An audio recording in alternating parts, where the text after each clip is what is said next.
Fat and Thin by Anton Chekhov. Translated by Constance Garnett.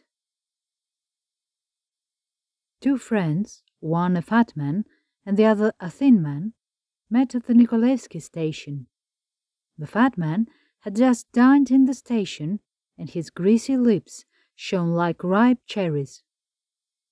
He smelt of sherry and fleur d'orange.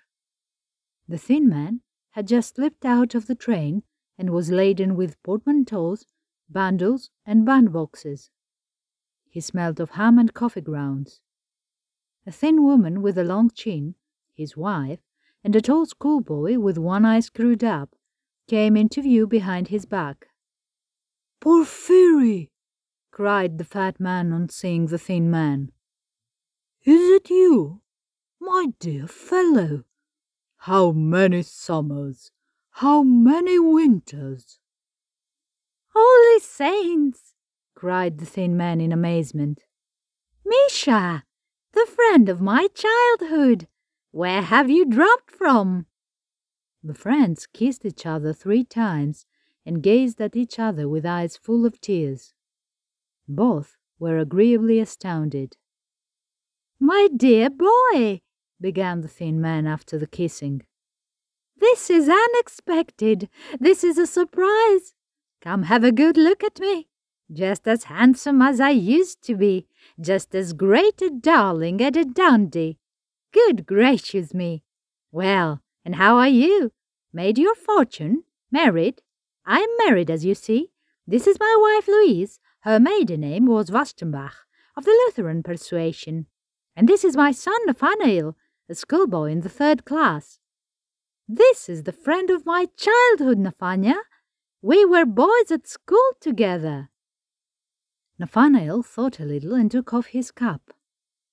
"We were boys at school together," the thin man went on. "Do you remember how they used to tease you?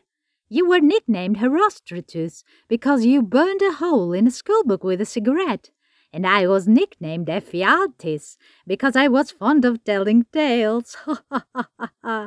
We were children. Don't be shy, Nathania. Go nearer to him. And this is my wife. Her maiden name was Wastenbach, of the Lutheran persuasion."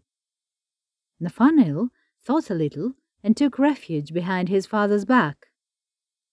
"Well, how are you doing, my friend?" the fat man asked, looking enthusiastically at his friend. "Are you in the service? What grade have you reached?" "I am, dear boy.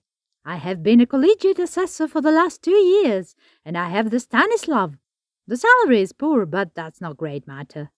The wife gives music lessons, and I go in for carving wooden cigarette cases in a private way. Capital cigarette cases. I served as a clerk, you know, and now I have been transferred here as a head clerk in the same department. I am going to serve here. And what about you? I bet you are a civil councillor by now, huh?" "No, dear boy. Go higher than that," said the fat man. "I have risen to privy councillor already. I have 2 stars. The thin man turned pale and rigid all at once, but soon his face twisted in all directions in the broadest smile. It seemed as though sparks were flashing from his face and eyes. He squirmed, he doubled together, crumpled up. His portmanteaus, bundles, and cardboard boxes seemed to shrink and crumple up too. His wife's long chin grew longer still. Nathanael drew himself up to attention and fastened all the buttons of his uniform. "Your Excellency! Delighted! The friend, one may say, of childhood, and to have turned into such a great man! Ha ha ha ha ha!" Come, come," the fat man frowned. "What's this tone for? You and I were friends as boys, and there is no need of this official obsequiousness." "Merciful heavens, Your Excellency! What are you saying?" sniggered the thin man, wriggling more than ever. Your Excellency's gracious attention is like refreshing manna. This, Your Excellency, is my son Nathanael, my wife Louise, a Lutheran in a certain sense. The fat man was about to make some protest, but the face of the thin man wore an expression of such reverence, sugariness, and mawkish respectfulness that the Privy Councillor was sickened. He turned away from the thin man, giving him his hand at parting. The thin man pressed 3 fingers, bowed his whole body, and sniggered like a Chinaman. His wife smiled. Nathanael scraped with his foot and dropped his cup. All 3 were agreeably overwhelmed.